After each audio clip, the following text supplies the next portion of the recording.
Jeune, j'ai vécu au New Jersey, dans une vieille maison victorienne, en plein milieu de la Cambrousse. Là où je vivais, les téléphones portables captaient rarement. Il y a quelques décennies, quand j'étais enfant, la construction d'un lotissement a commencé.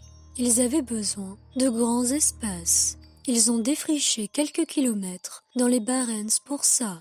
C'était à 2 pas de chez moi. Une fois les bâtiments terminés, les gens ont emménagé, des gens de la ville. C'était soit des personnes âgées, soit de nouvelles familles avec de très jeunes enfants. Des gens qui voulaient soit terminer leur vie, soit en commencer une nouvelle. Rien de spécial. J'ai connu une poignée de ces enfants à l'école primaire, mais aucun d'entre eux n'avait exactement mon âge. Quand les gens ont emménagé, ma mère a fait en sorte de rencontrer tout le monde. Nous étions si proches de chez eux en même temps. Il y avait un type qui m'est resté en tête, surtout parce qu'il était chauve, malgré son âge. 38 ans au plus vieux, je veux dire. Ma mère m'a dit de ne rien dire, parce qu'il pouvait avoir une maladie ou quelque chose comme ça. Les années ont passé, j'ai grandi et je suis allée au collège. Un jour, où je rentrais à la maison, j'ai dû marcher parce que j'avais raté tous les bus. Je suis passée devant le lotissement. En regardant dans la rue, je n'ai vu personne, pas une âme. Il était environ 17h20, selon ma montre. Normalement, tous les pères rentraient chez eux à 17h. La curiosité m'a saisie. Je me suis engagée dans la rue pour voir ce que je pouvais découvrir. Toutes les maisons étaient sombres, sauf celle de l'homme chauve. J'ai jeté un coup d'œil à sa fenêtre et j'ai vu toute la population du lotissement assise dans son salon. Les enfants, les parents et les personnes âgées, tout le monde. Au milieu de tout ce monde, il y avait l'homme. Il semblait que ce n'était qu'une réunion informelle. Les gens parlaient et riaient, peu importe. Je ne savais pas vraiment pourquoi ça m'intéressait de toute façon.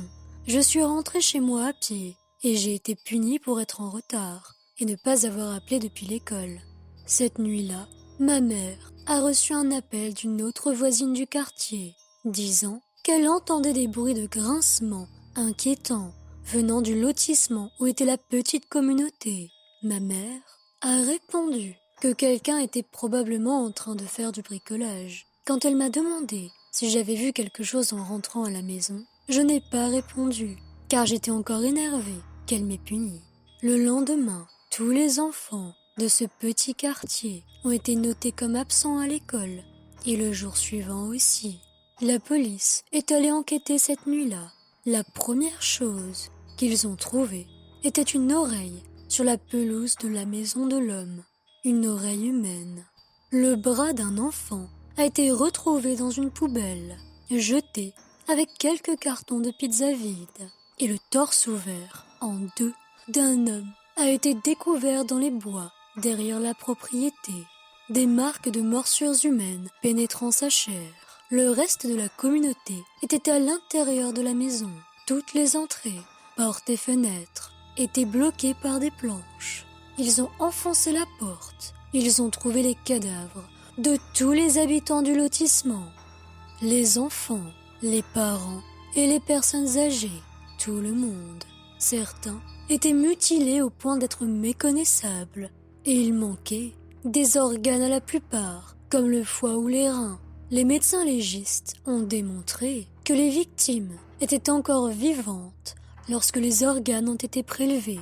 Le corps d'un enfant a également été retrouvé dans le four de la maison, brûlé à tel point que sa peau avait fondu. Les médecins légistes ont affirmé que l'enfant était encore vivant lorsque sa peau a commencé à fondre. Les enfants, les parents et les personnes âgées, tout le monde, sauf l'homme. Une recherche des antécédents sur lui a prouvé qu'il était membre d'une secte locale pratiquant l'occultisme et connu pour pratiquer dans les Barrens. Il s'est enfui et il n'a pas été retrouvé. Inutile de dire que ce qui s'est passé a littéralement déchiré notre communauté de multiples façons. Au lieu de rêver du boogeyman, mes amis et moi faisions des cauchemars sur quelque chose de bien réel, sur cet homme qui était chauve. Les films d'horreur ne me faisaient pas peur parce que je savais qu'ils étaient faux. Ce qu'il s'est passé, en revanche, était réel, et cela me terrifie encore aujourd'hui. Le massacre a eu lieu en 1984, il y a 28 ans. J'ai 41 ans aujourd'hui. Je suis retournée sur le site le mois dernier. Les maisons sont toujours debout. Elles sont toutes abandonnées. La seule route qui reliait autrefois la communauté au monde extérieur est depuis bien longtemps envahie par la végétation. Je n'ai trouvé aucun dossier de police sur cette affaire. Je ne trouve plus d'informations sur les meurtres. Les maisons sont toujours là. Mais tout ce qui avait un rapport avec cet endroit semble avoir disparu. Je pourrais passer des heures à raconter toutes les légendes urbaines dont j'ai entendu parler. Mais rien n'est concluant. Pas de journal, pas de dossier. J'ai cherché les livrets scolaires de certains des enfants de mon école. Ils n'ont jamais été légalement inscrits. Mais je le sais, et toutes les autres personnes qui en ont été témoins et qui vivaient dans le comté de West Milford en 1984 le savent. Je ne peux en aucun cas vous dire à quel point les événements que j'ai décrits ont littéralement ruiné notre vie là-bas. Si vous doutez de leur réalité, la seule chose que je peux vous dire est que vous avez tort. C'est ce qui s'est passé. Ce n'est pas censé être une creepypasta. Et ce n'est pas une légende urbaine. La seule raison pour laquelle j'ai publié ça ici est que je sais que vous êtes une communauté qui écoutera réellement ce que j'ai écrit.